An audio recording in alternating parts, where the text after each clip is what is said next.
TVK ಅಧ್ಯಕ್ಷ ವಿಜಯ್ ಅವರಿಗೆ ನಟ ಶಿವರಾಜ್ ಕುಮಾರ್ ಅವರು ಅಭಿನಂದನೆಯನ್ನ ಸಲ್ಲಿಸಿದ್ದಾರೆ.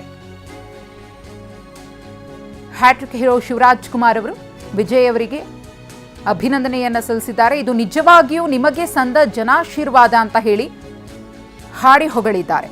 ತೀವ್ರ ಟೀಕೆಗಳ ಸಮಯದಲ್ಲಿ ಮೌನವಾಗಿದ್ದು ನಿಮ್ಮ ಕೆಲಸವೇ ಮಾತನಾಡಲು ಬಿಡುವುದು ಅದೇ ನಿಮಗೆ ಸಿಕ್ಕುವಂತಹ ದೊಡ್ಡ ಜಯ ಅಂತ ಹೇಳಿ ಶಿವರಾಜ್ ಕುಮಾರ್ ಅವರು ಸೋಷಿಯಲ್ ಮೀಡಿಯಾದಲ್ಲಿ ಪೋಸ್ಟ್ ಮಾಡಿದ್ದಾರೆ. ಎಕ್ಸ್ ಖಾತೆಯಲ್ಲಿ ಇದು ನಿಜವಾಗಿಯೂ ನಿಮಗೆ ಸಂದ ಜನಾಶೀರ್ವಾದದ ಜಯ. ತೀವ್ರ ಟೀಕೆಗಳ ಸಮಯದಲ್ಲಿ ಮೌನವಾಗಿದ್ದು ನಿಮ್ಮ ಕೆಲಸವೇ ಮಾತನಾಡಲು ಬಿಡುವುದು ಅದೇ ದೊಡ್ಡ ಜಯ ಅಂತ ಹೇಳಿ ಶಿವರಾಜ್ ಕುಮಾರ್ ಅವರು ತಿಳಿಸಿದ್ದಾರೆ. ತಮಿಳುನಾಡು ಜನತೆಗೆ ನೀಡಿದ ಎಲ್ಲ ಭರವಸೆಗಳನ್ನು ನೀವು ಈಡೇರಿಸಿ. ಪತ್ರಕರ್ತರೊಂದಿಗೆ ನಡೆದ ಒಂದು ಸಂಭಾಷಣೆಯಲ್ಲಿ ನಾನು ಹಾಸ್ಯವಾಗಿ TVK try Vijay as king ಅಂತ ಹೇಳಿದ್ದೆ. ಈ ಹಿಂದಿನ ಒಂದು ಸಂವಾದವನ್ನು ನೆನಪು ಮಾಡಿಕೊಂಡಿದ್ದಾರೆ. ಇಂದು ನೀವು ನಿಜವಾಗಿಯೂ ರಾಜನಂತೆ ಎದ್ದು ನಿಂತಿದ್ದೀರಿ. ತಮಿಳುನಾಡು ಜನತೆಗೆ ನೀಡಿದ ಎಲ್ಲ ಭರವಸೆಗಳನ್ನು ನೀವು ಈಡೇರಿಸಿ ಮತ್ತು ಸದಾ ಅಭಿವೃದ್ಧಿ ಮುಂದುವರಿಯಲಿ ಅಂತ ಹೇಳಿ ಶಿವರಾಜ್ ಕುಮಾರ್ ಅವರು ಟಿವಿಕೆ ಪಕ್ಷಕ್ಕೆ ಮತ್ತು ದಳಪತಿ ವಿಜಯ್ ಅವರಿಗೆ ಶುಭ ಕೋರಿದ್ದಾರೆ. ಈ ಕುರಿತು ಮತ್ತಷ್ಟು ಮಾಹಿತಿಯನ್ನು ಕೊಡೋದಕ್ಕೆ ನಮ್ಮ ಪ್ರತಿನಿಧಿ ಹರೀಶ್ ತಮಿಳುನಾಡಿನ ಚೆನ್ನೈನಿಂದ ನಮ್ಮ ಜೊತೆಗೆ ನೇರ ಸಂಪರ್ಕದಲ್ಲಿದ್ದಾರೆ. ಹರೀಶ್, ಈಗಾಗಲೇ ಬಹುದೊಡ್ಡ ಪಕ್ಷವಾಗಿ ಟಿವಿಕೆ ಹೊರಹೊಮ್ಮಿದೆ, ಹೌದು, ಆದರೆ ಮ್ಯಾಜಿಕ್ ನಂಬರನ್ನು ತಲುಪಿಲ್ಲ. ಯಾರ ಜೊತೆಗೆ ಅವರು ಹೊಂದ್ಕೊಂಡು ಹೋಗ್ತಾರೆ ಅಥವಾ ಯಾರ ಜೊತೆಗೆ ಕೈ ಜೋಡಿಸ್ತಾರೆ ಅನ್ನೋ ಕುತೂಹಲವೂ ಕೂಡ ಮನೆ ಮಾಡಿದೆ. ಯಾವ್ಯಾವ ಸಾಧ್ಯತೆಗಳಿದೆ ಅಂತ ಹೇಳಿ ವಿಜಯ್ ಅವರ ಮುಂದಿರುವಂತಹ ಪ್ರಮುಖ ಆಯ್ಕೆಗಳ ಬಗ್ಗೆ ನಾವು ಇಲ್ಲಿ ಮಾತನಾಡೋದಾದ್ರೆ ಹರೀಶ್.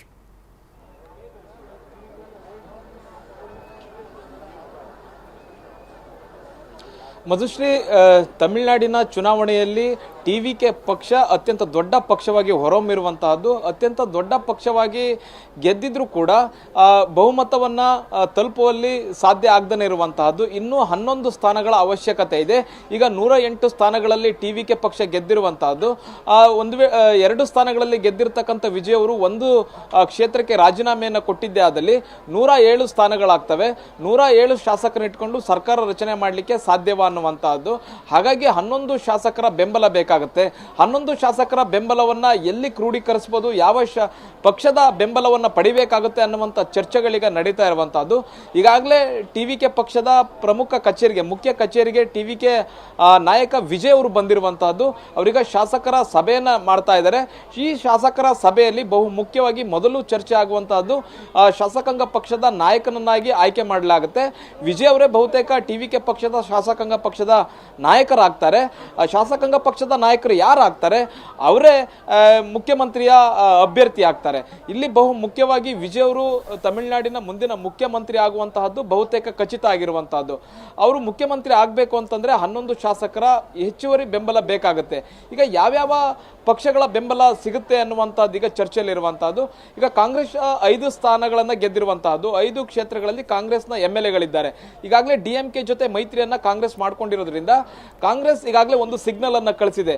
ಟಿವಿಕೆಗೆ ಅವಶ್ಯಕತೆ ಇದ್ರೆ ನಮ್ಮ ಶಾಸಕರು ಬೆಂಬಲ ಸಿಗುವಂತಹ ಸಾಧ್ಯತೆ ಇದೆ ಅನ್ನುವಂಥದ್ರ ಬಗ್ಗೆ ಚರ್ಚೆ ಆಗ್ತದೆ. ಅಂದ್ರೆ ಈಗಾಗಲೇ ರಾಹುಲ್ ಗಾಂಧಿ ಅವರು ಟಿವಿಕೆ ಅಧ್ಯಕ್ಷ ವಿಜಯ್ ಅವ್ರ ಜೊತೆ ಮಾತುಕತೆಯನ್ನ ಮಾಡಿದ್ದಾರೆ. ಚುನಾವಣೆಯಲ್ಲಿ ಗೆದ್ದಿರೋದಕ್ಕೆ ಶುಭಾಶಯನ ಕೂಡ ಕೋರಿರುವಂತಹದ್ದು. ಹೀಗಾಗಿ ಒಂದು ಮುನ್ಸೂಚನೆ ಸಿಗ್ತಾ ಇದೆ, ಕಾಂಗ್ರೆಸ್ ಬೆಂಬಲವನ್ನು ಕೊಡಬಹುದು ಅಂತ. ಇನ್ನು PMK ಕೂಡ 4 ಸ್ಥಾನಗಳನ್ನ ಗೆದ್ದಿರುವಂತಹದ್ದು. ಈ ಸಣ್ಣ ಪುಟ್ಟ ಪಕ್ಷಗಳ ಜೊತೆ ಮೈತ್ರಿಯನ್ನ ಮಾಡಿಕೊಂಡು ಸರ್ಕಾರವನ್ನು ನಡೆಸೋದು ಒಂದ್ ಕಡೆ, ಇನ್ನೊಂದ್ ಕಡೆ AIADMKಯ ನೇರವಾದಂತಹ ಬೆಂಬಲವನ್ನು ತೆಗೆದುಕೊಳ್ಳುವಂತಹದ್ರ ಬಗ್ಗೆ ಕೂಡ ಚರ್ಚೆ ನಡೀತಾ ಇದೆ.